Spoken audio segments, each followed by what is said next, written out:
सबसे पहले याद रखो 3 3 2 2 2 3 2 3 3 3 2 2 2 3 2 3 3 3 2 2 2 3 2 3। अब इसमें आएगा TIE और फिर आएगा TIE, फिर आएगा RVE रवि RVE, और फिर आखिरी में आएगा IF IF TIE RVE IF। Ravi में वैसे आई आता है, लेकिन इसमें ई याद रखो, रवि RVE IF।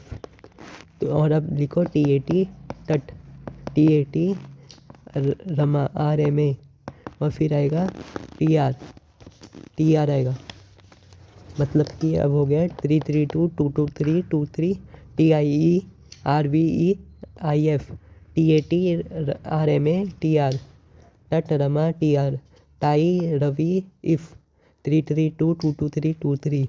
तो अभी और फिर याद रखो IE, सबसे पहले आई आएगा फिर ई आएगा, और fun FN FN IE fun. सबसे पहले आई आएगा फिर ई आएगा फिर आएगा फन, और फन IE फन। तो हो गया। तो TIE से हो गया, T से हो गया, T वाला 3 अक्षर का मतलब कि TLC हो गया, I वाला 3 अक्षर का मतलब हो गया IRV हो गया, E वाला 2 अक्षर का मतलब हो गया EC, R 2 अक्षर का तो हो गया RV रेसिडुअल वॉल्यूम, V हो गया 2 अक्षर का तो V हो गया VC, E हो गया 3 अक्षर का तो हो गया ERV। अब E हो गया, अब I हो गया 2 अक्षर का तो हो गया IC, F हो गया 3 अक्षर का तो हो गया FRC। तो अब हो गया TLC मतलब TAT मतलब total addition total, RMA Rama मतलब R से हो गया रिमेन, M से हो गया मैक्सिमम, A से हो गया एडिशन, T से हो गया टोटल, R से हो गया रिमेन। तो हो गया 3 3 2 2 2 3 2 3 TIE RVE if tie Ravi if तट रमा TR 3 3 2 2 2 3 2 3। अब याद रखो IE और फन। तो मतलब कि जो total volume after forced inspiration के बाद टोटल वॉल्यूम होता है total lung capacity, additional volume after forced inspiration हो गया IRV, ऐसी नॉर्मल इंस्पिरेशन में हो गया total volume EC expiratory capacity, और फोर्स्ड एक्सपिरेशन में हो गया रिमेन इन लंग हो गया रेसिडुअल वॉल्यूम, मैक्सिमम हो गया वाइटल कैपेसिटी, और ERV हो गया एडिशनल आफ्टर फोर्स्ड एक्सपिरेशन, और नॉर्मल में हो गया टोटल हो गया इंस्पिरेटरी कैपेसिटी, और रिमेन आफ्टर नॉर्मल एक्सपिरेशन हो गया FRC फ्री रेसिडुअल कैपेसिटी। अब हो गया। अब टटरमा TR को याद रखने की ठीक है, T आ गया तो इधर आ जाएगा T, और R आ गया तो इसमें आ जाएगा R, तो TR, और इसमें हो जाएगा टाई रवि इफ।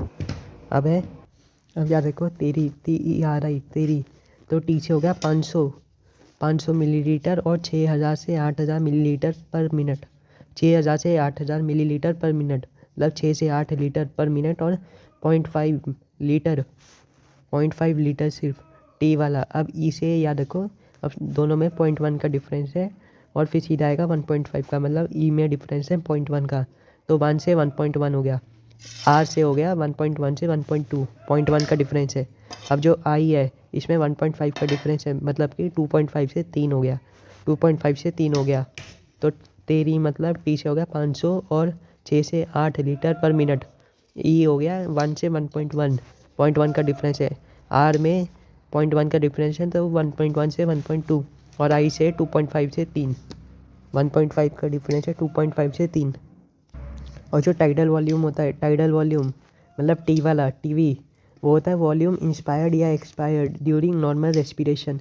इसमें रेस्पिरेशन आएगा ड्यूरिंग नॉर्मल रेस्पिरेशन, मतलब इसमें ना इंस्पिरेशन आ रहा ना एक्सपिरेशन आ रहा। ड्यूरिंग नॉर्मल रेस्पिरेशन में जो वॉल्यूम इंस्पायर्ड या एक्सपायर्ड होता है उसे कहते हैं टाइडल वॉल्यूम। अब है ह्यूमन बीइंग कैन कंट्रोल या मेंटेन या moderate respiratory rhythm.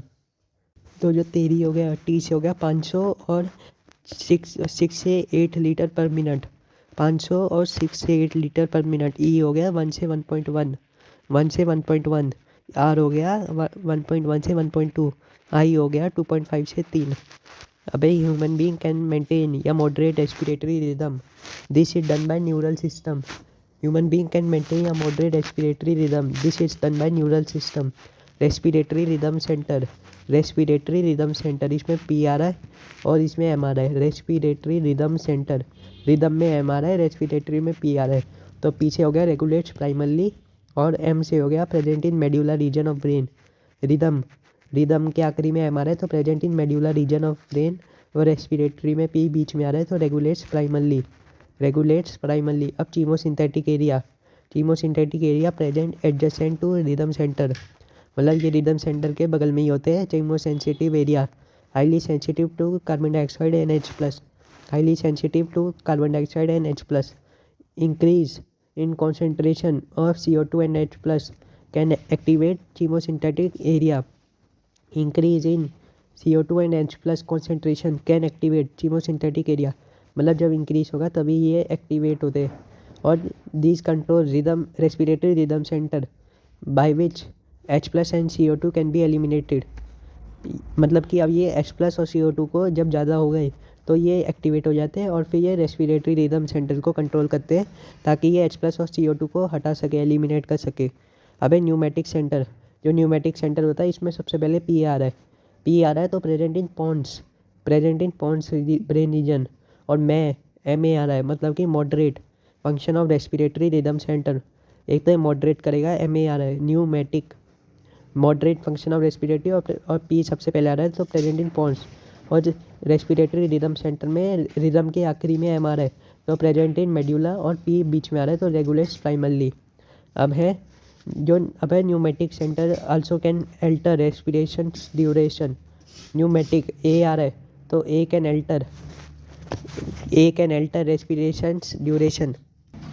Pneumatic center present in pons brain region, moderate function of respiratory rhythm center, moderate function of respiratory rhythm center can alter respiration's duration, pneumatic।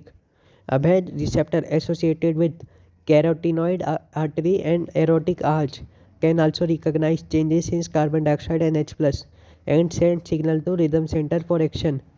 Receptor associated with aortic arch and carotid artery can also recognize changes in carbon dioxide and H plus and send signal to rhythm center। वही respiratory rhythm centre को सारी signal देते हैं for action. अब oxygen का कोई भी role नहीं होता, role of oxygen is nothing in regulation of respiratory rhythm, role of oxygen is nothing in regulation of यही रेस्पिरेटरी रिदम सेंटर, मतलब रेस्पिरेटरी रिदम सेंटर ही मेन वो है, रेगुलेट्स प्राइमरली। और ये जो न्यूमेटिक हो गया, कीमोसिंथेटिक हो गया और एरोटिनॉइड कैरोटिनॉइड, ये सब रेस्पिरेटरी रिदम सेंटर पे डिपेंड है। जैसे कीमोसिंथेटिक है वो डिपेंड करता है control respiratory rhythm by which H plus and CO2 can be eliminated, chemosynthetic. अब जो न्यूमेटिक है, अब ये जो न्यूमेटिक है ये moderate function of respiratory rhythm centre, ये मॉडरेट करता है function of respiratory rhythm centre pneumatic वाला। और जो हो गया एरोटिनॉइड और कैराटिनॉइड, ये सिग्नल देता है रेस्पिरेटरी रिदम सेंटर को। और जो ऑक्सीजन का रोल होता है वो कुछ भी नहीं होता है in respiratory rhythm center. Oxygen is release in catabolic reaction, CO2 is release in catabolic reaction, वो गलत बोल दिया था शुरू में। CO2 जो होती है वो रिलीज होती है इन कैटाबॉलिक रिएक्शन, C से CO2, C से कैटाबॉलिक। अब coelenterata exchange oxygen and CO2 by diffusion, diffusion से 3 करते हैं काम, एक तो कोलेंट्रेटा, एक स्पंजिस और एक प्लेटी हेलमिंथिस, वही जो शुरू के हो गए, मतलब कि वही पॉरीफेरा हो गया, कोलेंट्रेटा हो गया, निडेरिया हो गया, प्लेटी हेलमिंथिस, शुरू के जो 4 हो गए वो डिफ्यूज़न करते हैं, exchange O2 and CO2 bye diffusion. और जो आर्म गिल ब्रांच, आर्म से हो गया एक्वेटिक आर्थ्रोपोडा, एम से हो गया मलुस्का, गिल से हो गया गिल्स और ब्रांच से हो गया branchia respiration. Arm gill branch, branch से हो गया ब्रांचिया रेस्पिरेशन, गिल से हो गया गिल्स, आर्म से हो गया एक्वेटिक आर्थ्रोपोड और एम से हो गया मलुस्का।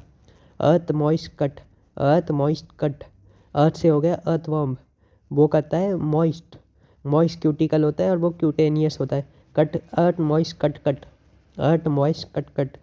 तो कट से हो गया अर्थ से हो गया अर्थवर्म, मॉइस्ट से हो गया मॉइस्ट क्यूटिकल है ना कि स्किन है, अर्थवर्म में मॉइस्ट क्यूटिकल।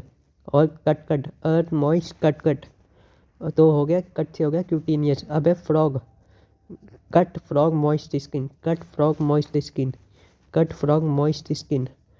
फ्रॉग की स्किन होती है लेकिन अर्थ की कोई स्किन नहीं होती, तो अर्थ में क्यूटिकल हो जाएगा और फ्रॉग की स्किन होती है तो कट फ्रॉग मॉइस्ट स्किन, तो मॉइस्ट स्किन से वो डिफ्यूज़ करता है exchange O2 and CO2 by moist skin, और इसे कहते हैं क्यूटेनियस रेस्पिरेशन। मतलब क्यूटेनियस रेस्पिरेशन में दो आते हैं, एक अर्थवर्म एक फ्रॉग।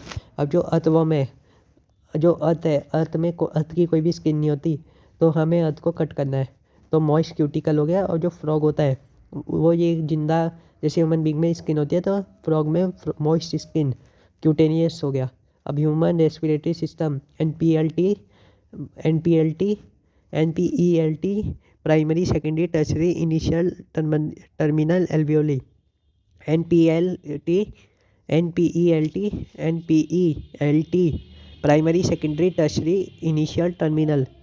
सबसे पहले आएगा प्राइमरी सेकेंडरी टर्शरी, फिर आएगा इनिशियल टर्मिनल, और आखिरी में आएगा alveoli. N P E L T primary 1 2 3 I T, N P E L T 1 2 3 I T, N P E L T 1 2 3 I T, I T A 1 2 3 I T ए।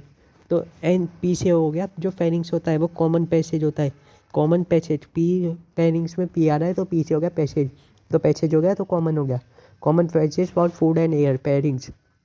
अब जो epiglottis है, जो epiglottis है वो कार्टिलेज फ्लैप होता है, epiglottis cartilage flap होता है।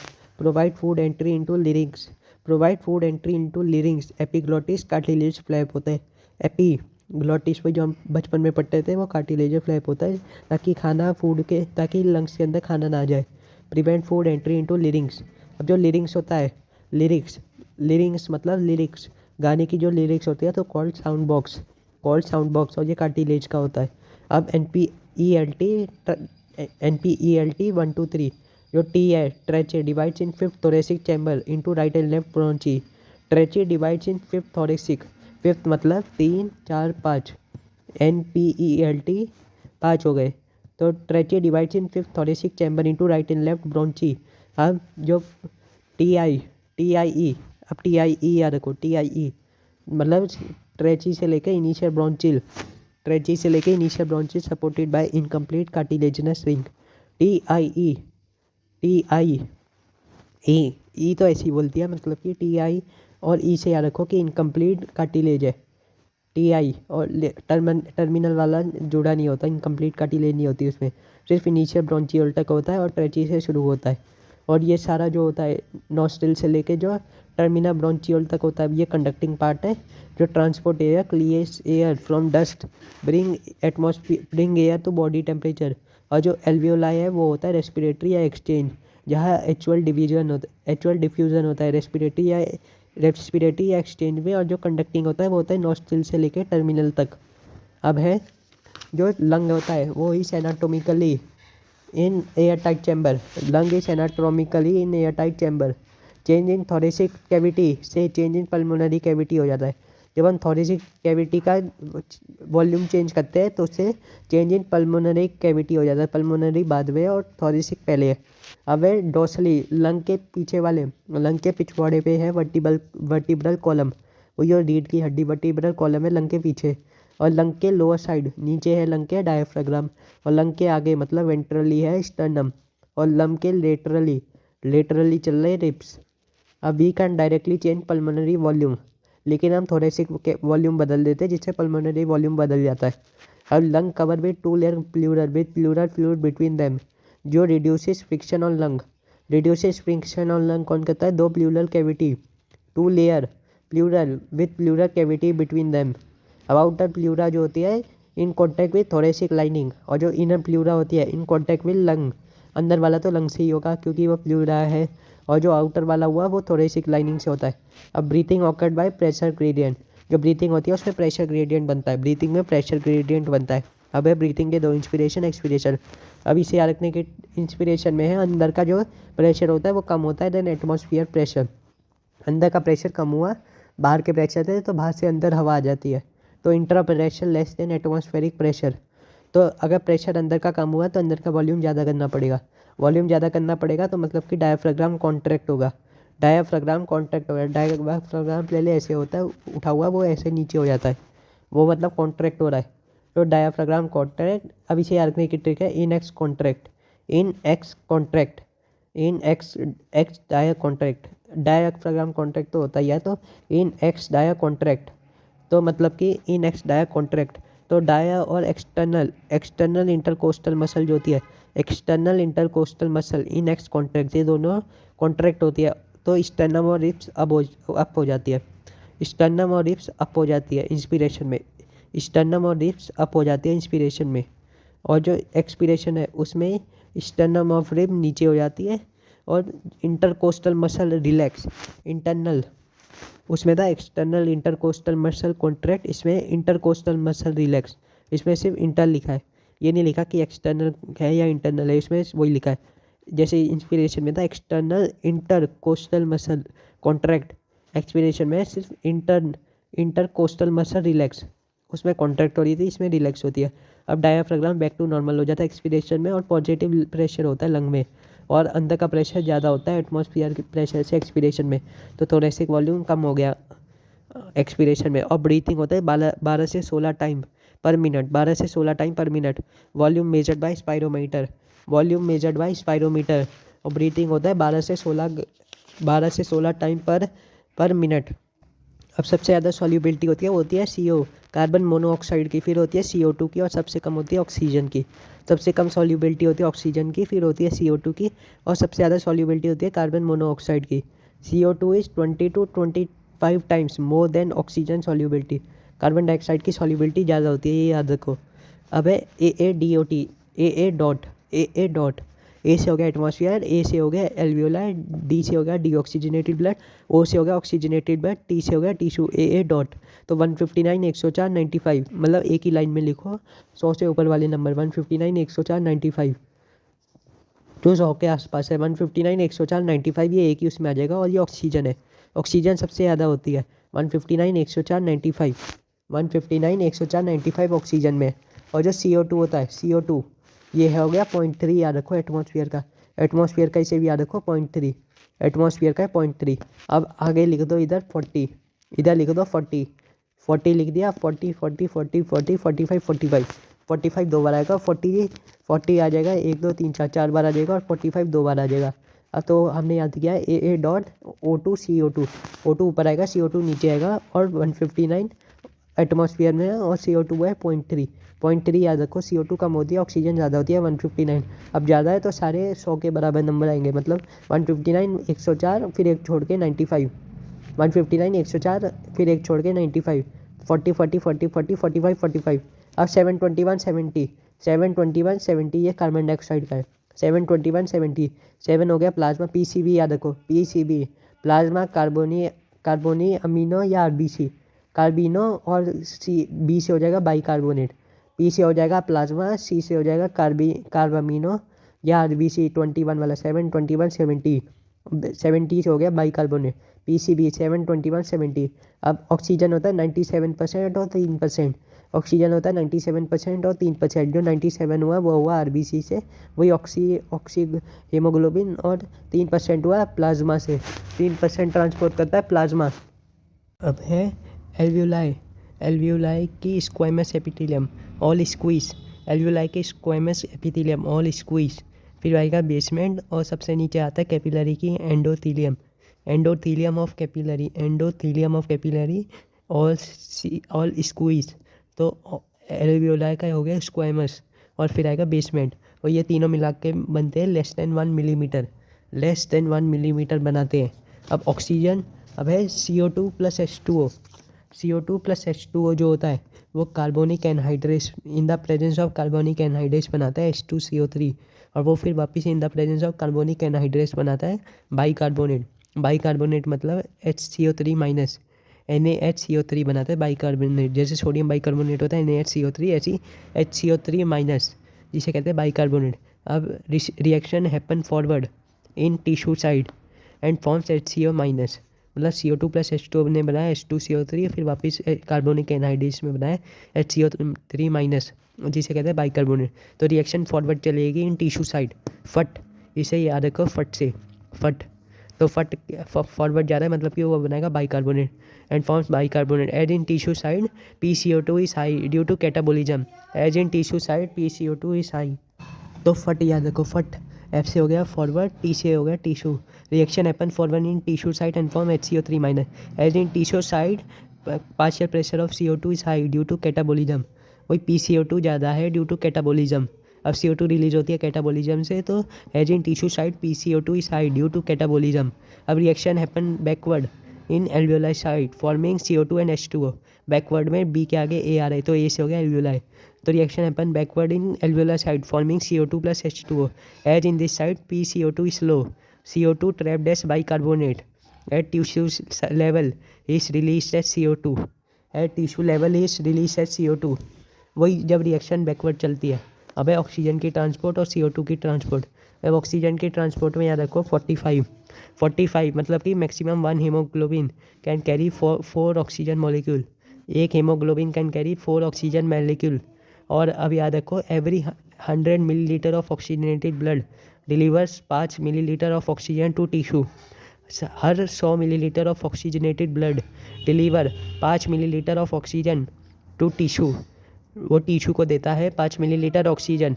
और every 100 millilitre of deoxygenated blood given to alveoli 4 होता है CO2 में। मतलब ये ऑक्सीजन ट्रांसपोर्ट 45, तो 4 से हो गया maximum 1 haemoglobin can carry 4 oxygen molecule. और 5 मिलीलीटर 100 मिलीलीटर जो ऑक्सीजनेटेड ब्लड होता है वो टिश्यू को देता है 100 ऑक्सीजनेटेड ब्लड 5 मिलीलीटर ऑक्सीजन। और डी ऑक्सीजनेटेड ब्लड 100 मिलीलीटर देता है एल्वियोलाई को 4 मिलीलीटर कार्बन डाइऑक्साइड। अब है haemoglobin binds to oxygen in reversible manner में करता है to form oxy haemoglobin. Major factor दोनों में होता है पार्शियल प्रेशर ऑफ ऑक्सीजन। सिर्फ पार्शियल प्रेशर ऑफ ऑक्सीजन ही मेजर फैक्टर होता है, चाहे वो CO2 हो या ऑक्सीजन हो। और CO2 में बनता है हेमोग्लोबिन प्लस CO2 बनाता है कार्बिनो हेमोग्लोबिन। अब पू is directly proportional to pH। और ये बाकी सबके इनडायरेक्टली प्रोपोर्शनल है। मतलब 1/H प्लस 1/PCO2 1 टेम्परेचर। पू is directly proportional to pH। अब है ग्राफ बनता है ऑक्सीजन डिसोसिएशन कर्व जो सिग्मॉइड होता है। Oxygen dissociation curve in alveoli all condition favourable for formation of oxy haemoglobin. Alveoli में सारी कंडीशन फेवरेबल होती है for formation of oxy haemoglobin. In tissue side dissociation of oxy haemoglobin happen. Tissue में टूटता है oxy haemoglobin. और वही RBC CO2 की बात करें तो RBC contains high concentration of enzyme carbonic anhydrase and minute quantity present in plasma. मतलब कि कार्बोनिक एनहाइड्रेस 721-70 में PCB मतलब C से हो रहा है। कार्बोनिक मतलब RBC वो 21% ट्रांसपोर्ट करता है। तो RBC contain high concentration of enzyme carbonic anhydrase मतलब कि R आ रहा है और कार्बोनिक R आ रहा है इसमें भी, तो ये ज़्यादातर होगा कार्बोनिक में और प्लाज्मा में नहीं आ रहा। मतलब minute quantity present in plasma. This enzyme facilitate reaction in both direction. Reaction दोनों तरफ होती है, फॉरवर्ड भी बैकवर्ड भी। In alveoli PCO2 is low, high dissociation of CO2 from carbonic haemoglobin takes place. Alveoli में PCO2 कम होती है, PCO2 कम हुई तो पू ज़्यादा हो गई, तो pH ज़्यादा हो गया, तो मतलब कि dissociation of CO2 from carbonic haemoglobin takes place. In tissue side PCO2 is high, पू low, association of CO2 takes place. मतलब कि टिश्यू साइड में पू अगर लो है तो एसोसिएशन होगा, पू अगर लो है इन tissue side PCO2 is high, PCO2 ज़्यादा है, जो भी ज़्यादा होगा मतलब उसका एसोसिएशन होगा। तो PCO2 ज़्यादा है टिश्यू में तो एसोसिएशन, और पू कम है तो association of CO2 takes place. और भाई अगर पू अगर ज़्यादा है तो डिसोसिएशन, और PCO2 कम है और पू ज़्यादा है, मतलब कि डिसोसिएशन ऑफ CO2 होगा। क्योंकि PCO2 जो है, मतलब ये याद रखो जो ज़्यादा है उसका एसोसिएशन होता है। अब जैसे इन एल्वियोलाई PO2 हाई है तो एसोसिएशन होगा ऑक्सीजन का, मतलब कि डिसोसिएशन ऑफ CO2। जब ऑक्सीजन का एसोसिएशन होता है तो डिसोसिएशन होता है CO2 का। मतलब in alveoli when PCO2 is low तो PO2 ज़्यादा हुआ मतलब कि वो एसोसिएशन करेगा ऑक्सीजन का, तो CO2 का डिसोसिएशन होगा। ऐसी टिश्यू साइट में PCO2 हाई है तो तो होगा PCO2 हाई है और PO2 लो है, मतलब कि एसोसिएशन होगा PCO2 का, एसोसिएशन ऑफ CO2 होगा टेक्स प्लेस।